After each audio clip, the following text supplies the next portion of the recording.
అమెరికాలో గత 2 దశాబ్దాల్లో ఎన్నడూ లేని విధంగా భారీగా ఉద్యోగాల్లో కోతలు పడ్డాయి. అక్టోబర్ నెలలో ఏకంగా 1,53,074 మంది ఉద్యోగులకు అమెరికా సంస్థలు ఉద్వాసన పలికాయి.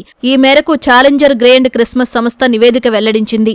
ఏఐ సాంకేతికత ప్రభావం, ఖర్చు తగ్గింపు ప్రణాళికల్లో భాగంగా ఇంత పెద్ద సంఖ్యలో లేఆఫ్లు ఇచ్చినట్లు పేర్కొంది.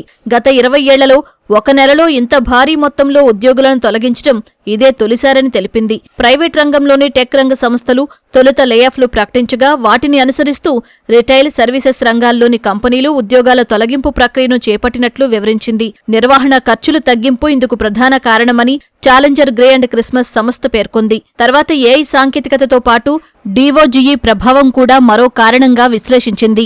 గత ఏడాది అక్టోబర్తో పోలిస్తే ఈ ఏడాది అదే నెలలో తొలగింపులు 175% పెరిగినట్లు పేర్కొంది. అమెరికాలో ఈ ఏడాది ప్రారంభం నుంచి అక్టోబర్ వరకు మొత్తం 10,99,500 మంది ఉద్యోగాలు కోల్పోయారు. గత ఏడాది ఇదే కాలానికి 6,64,839 మందిని తొలగించినట్లు తెలిపింది.